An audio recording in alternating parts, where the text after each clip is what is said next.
झुका हूं, तो उसने जेब में हाथ रखा, लेकिन जेब खाली था, और जेब खाली थी। और नतीजा ये हुआ कि उसने कहा ये शायद, और सवाल क्या है, मैं जेब में कुछ है भी नहीं। तो उसने दौड़ कर उसे गले से मिला लिया, कहा मेरे दोस्त, आज इस मोहब्बत के सिवा मेरे पास देने के लिए कुछ भी नहीं है। मेरे भाइयों, राजद और कांग्रेस के पास जाओगे, ओहदे तो मिलेंगे, कब्रिस्तानों की सरदारी मिल जाएगी। क्या भाई, बोले राजद में थे हम, तो वहां ये थे महासचिव थे, वहां प्रखंड महासचिव थे, वहां राष्ट्रीय महासचिव थे।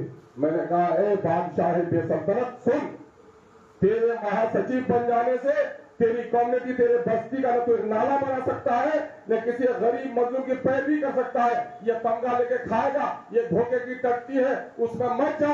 अगर एमआईएम में शामिल होता है, एक वर्कर भी रहेगा, तो मैं समझता हूं इस मुल्क में मस्जिदों की तामीर और मंदिरों की हिफाजत के लिए जो उनको सवाब मिलेगा, उससे कहीं ज्यादा सवाब एक साल क़यामत को खड़ा करने के लिए मिलेगा, और दुनिया में नहीं तो आखिर को जरूर शामिल मिलेगा। इसलिए हम आपसे गुजारिश करना चाहते हैं,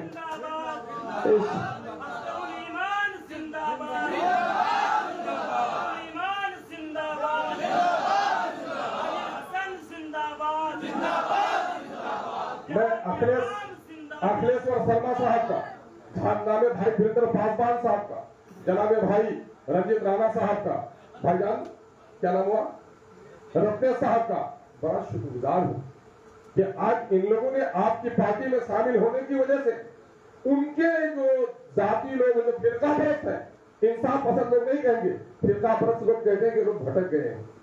ये लोग भटक नहीं गए हैं, बल्कि सच्ची बात ये है कि जो गैर मुस्लिम आज एमआईएम में शामिल है, वो पुराने भारत को बाकी रखना चाहता है, जिसमें हिंदू मोहब्बत है।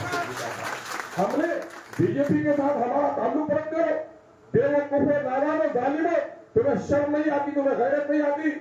बीजेपी ने मुसलमानों की मस्जिदों को निशाना बनाया है, मुसलमानों की नारियों को निशाना बनाया है, मुसलमानों की टोपियों को निशाना बनाया है, कब्रिस्तानों को निशाना बनाया है, औकात की जमीन का निशाना बनाया है। कोई माई का बेटा है, जन्म लिया है, आके बता दे कि एमआईएम ने किसी गैर मुस्लिम को कभी निशाना बनाया होगा, कभी मंदिर को निशाना बनाया होगा। बल्कि एमआईएम का यकीन है कि हम इस मुल्क में जीते हैं, तो इस मुल्क में अपनी जान और माल की नहीं, बल्कि इस मुल्क में बसने वाले हर इंसान के हम भाई हैं। कोई मस्जिद को तोड़ेगा भी तो हम आवाज उठाएंगे, लेकिन कोई मंदिर को भी तोड़ेगा तो अपनी गर्दन कटाकर मंदिरों की हिफाजत करेंगे। हमारा तो जज्बात ये है, तुम जालिमों के साथ मुकाबला करते हो। हमने जज्बात में कुछ बातें कह दी हैं और न जाने जुनून में कह गया क्या क्या, लेकिन सच यही है कि अक्ल अय्यार है, 100 भेष बना लेती है, इश्क बेचारा न मुल्ला न जाहिद न हकीम।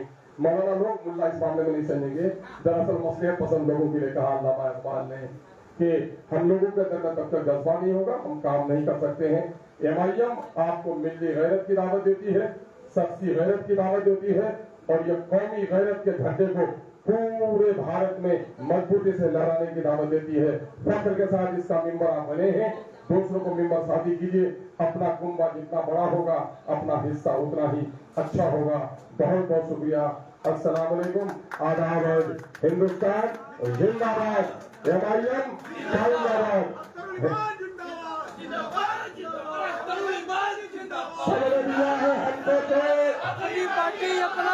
मैं जो दोहराऊंगा पार्टी का नारा था, अभी आदिल साहब की गुफ्तगू होनी है।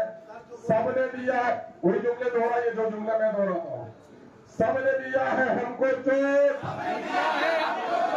सबने दिया है हमको चोट, अब अपनी पार्टी अपना वोट, अब अपनी पार्टी अपना वोट। ठीक है, और क्या आप लोग तशरीफ आगे की कुर्सियां भर लीजिए। हमारे इनकलाबी लीडर जनाब आदिल हसन एडवोकेट साहब की गुफ्तगू भी होनी है। आप मामला ये है कि कौमी सतह पर जब डिबेट में आदिल बोलते हैं तो अच्छे अच्छों का छक्का छूट जाता है और उस वक्त अपने लोगों को सीना चौड़ा हो जाता है। ये इज्जत बख्शने वाला सब, हाँ कभी कभी दूध देने वाली गाय कभी कभी लाभ भी मारती है। तो आदिल साहब का मामला है कि मोहब्बत भी बहुत करते हैं और बहुत जल्दी नाराज भी हो जाते हैं। तो हम उस चीज कमजोरी के लिए आपसे माफी चाहते हैं। अरे परिवार में हर किस्म के लोग होते हैं भाई, और वो आदमी रात के 12 बजे 2 बजे वो बीमार है, वो पकड़ा गया, वहां खाना नहीं मिला, वो सबसे ज्यादा बेचैन अगर कोई नौजवान रहता है तो उसका नाम आदिल हसन एडवोकेट है। इसलिए अब मैं समझता हूँ कि उसकी जवानी की नादानियों को आप माफ करेंगे। मैं जनाबे फिर माइक हवाले करता हूँ। जनाबे नहीं वो उनकी तकलीफ हो जाएगी। दानिश